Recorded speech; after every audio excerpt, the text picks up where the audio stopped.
Sweet Revenge, a symphony of scorn. The first time I heard Mr. Eastwood call my father that pathetic Mexican gardener through the thin fence separating our yards, something cold and sharp solidified in my chest like a shard of obsidian. I was 16, hiding behind the thick oleander bush Dad had meticulously pruned just that morning. Dad, whose hands were permanently stained with earth and whose back ached every night, just froze mid-clip, his shoulders slumping infinitesimally.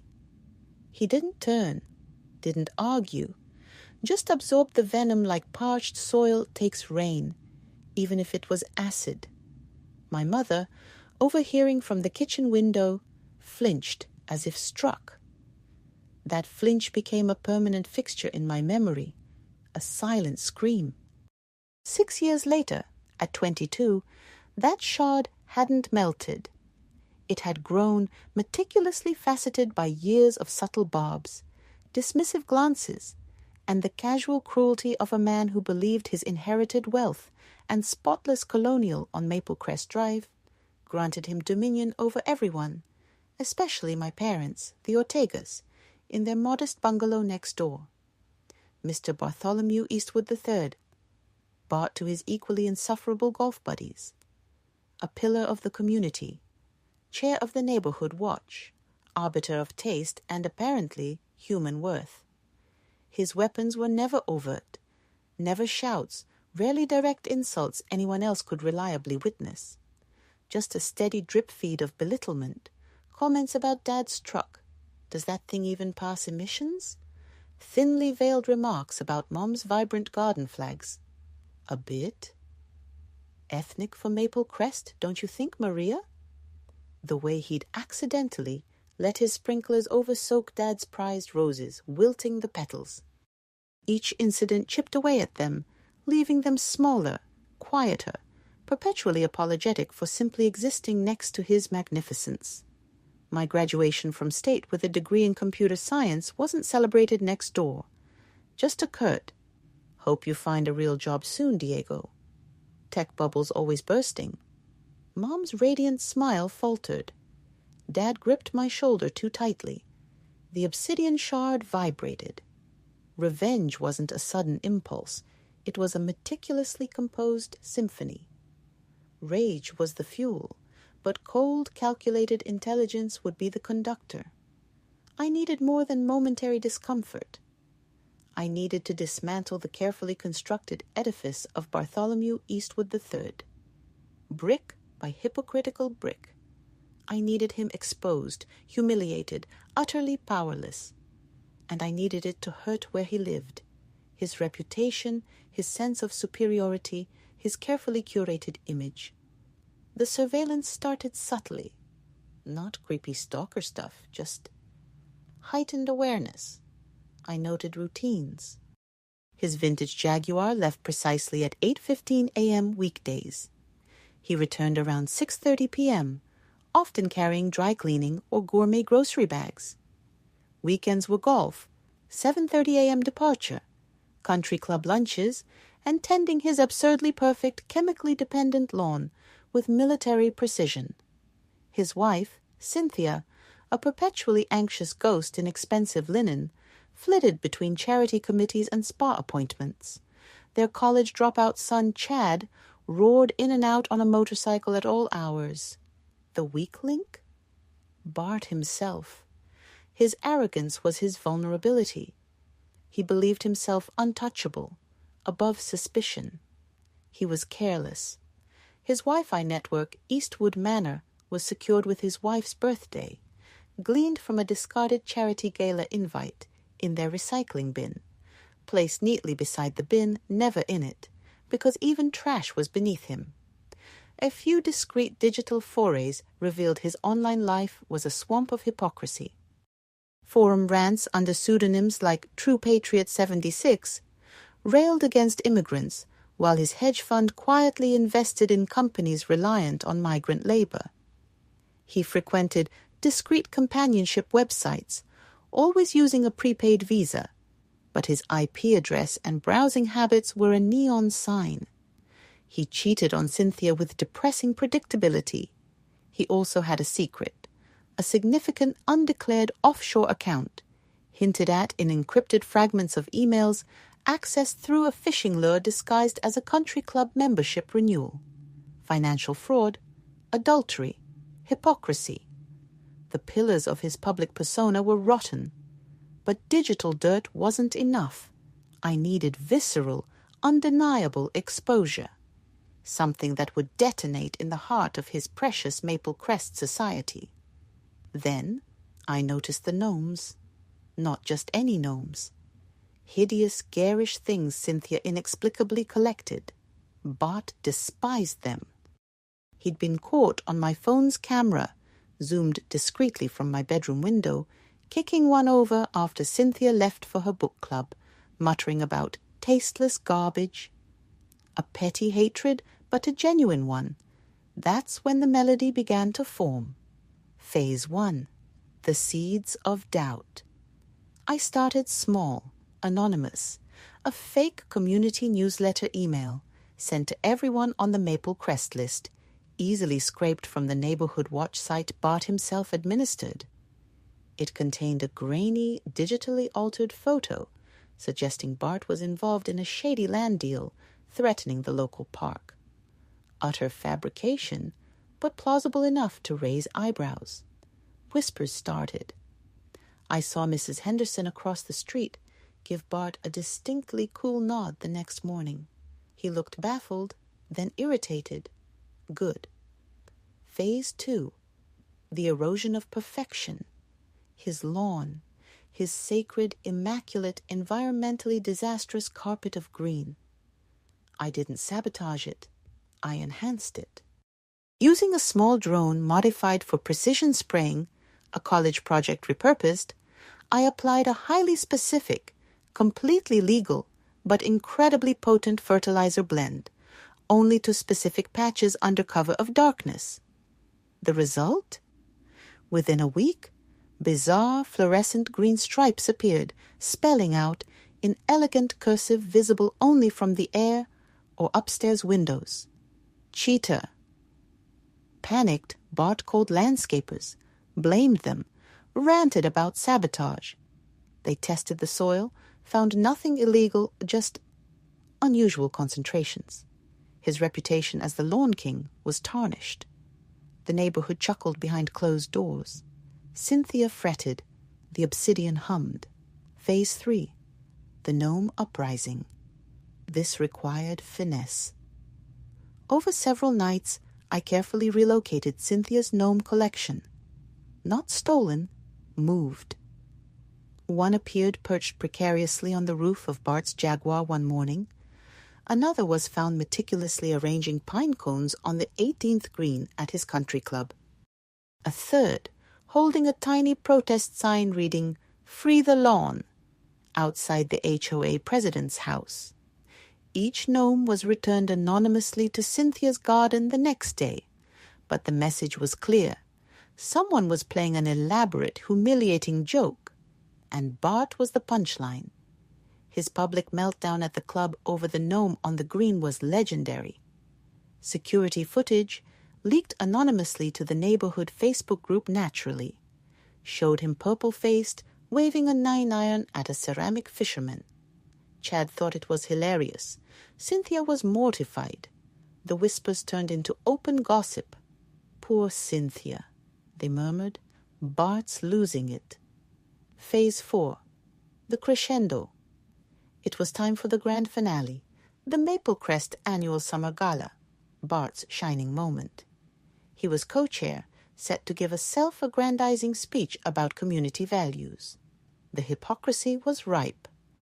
I had compiled my digital dossier, screenshots of his online aliases spewing hate, proof of the escort site visits, dates, times, IP logs, financial discrepancies pointing towards the offshore account, and the pièce de résistance, crystal clear footage, captured by a hidden camera disguised as a garden light I'd accidentally knocked into their yard weeks prior, of Bart passionately kissing his latest companion in his own study, while Cynthia was at a fundraiser he was supposedly chairing. Hacking the gala's AV system was child's play.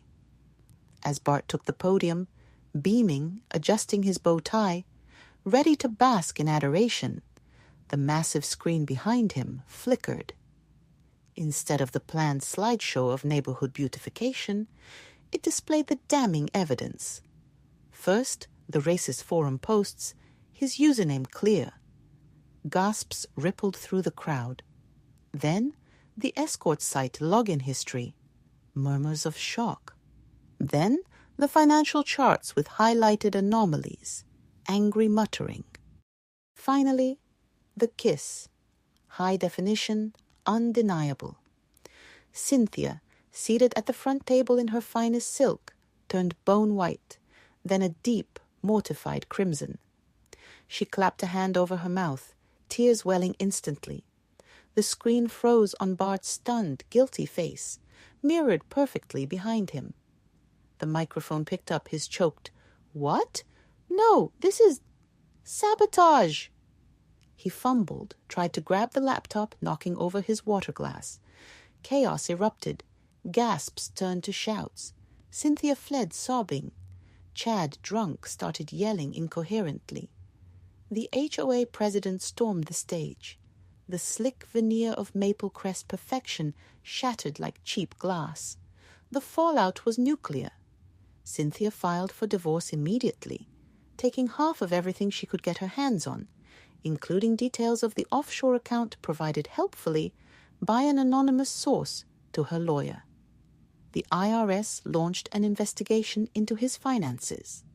The country club revoked his membership. His friends evaporated. The neighborhood watch voted him out unanimously. His precious reputation lay in tatters, gossiped about over coffee and bridge games, a permanent stain on Maple Crest's manicured facade.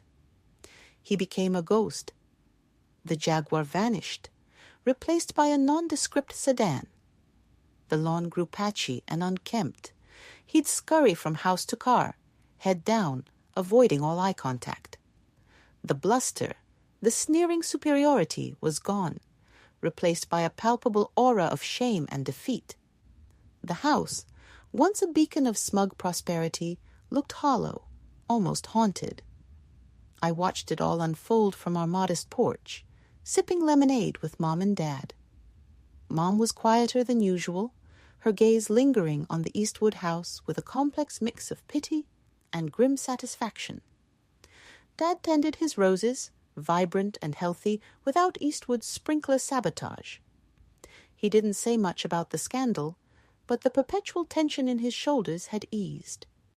One evening, as we watched Bart hurriedly retrieve his mail, head down like a beaten dog, Dad put a calloused hand on my arm.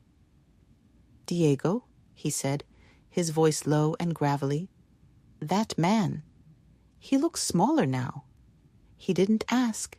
He didn't need to." There was a knowing depth in his eyes, a recognition of the fire that had burned within me. He squeezed my arm gently. "Just be careful, mijo.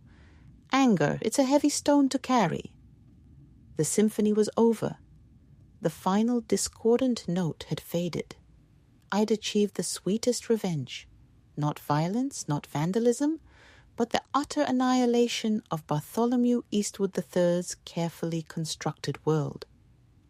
I had exposed the rot beneath the gilded surface and let his own community cast him out. The humiliation was complete, self-sustaining. He was living his own personal hell, crafted meticulously by his own actions and amplified by my orchestration. Standing there, the California sunset painting the sky in hues of orange and purple, I felt the cold obsidian shard in my chest finally begin to thaw.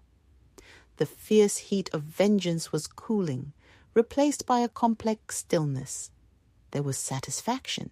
Yes, a deep, resonant chord of it. He'd hurt my parents, ground them down with his petty cruelties for years. Seeing him diminished, stripped of his power to harm them, was profoundly gratifying. Mom no longer flinched when she looked towards his house. Dad walked taller. That alone was worth every meticulous step, but Dad's words echoed. A heavy stone. The intricate planning, the constant vigilance, the manipulation, it had taken a toll. I'd spent months steeped in Eastwood's sordid secrets, navigating the murky waters of his hypocrisy. I'd become adept at deception, at striking from the shadows. While the cause felt just, the methods left a faint metallic taste in my mouth. Was I any better than the faceless trolls he'd been online? I'd weaponized information, exploited weaknesses. The victory felt pyrrhic in the quiet moments. Watching Cynthia flee the gala, her world imploding publicly, hadn't brought the joy I'd anticipated. She was a victim too, collateral damage in my war against her husband. Her tear-streaked face haunted me more than Bart's stunned guilt.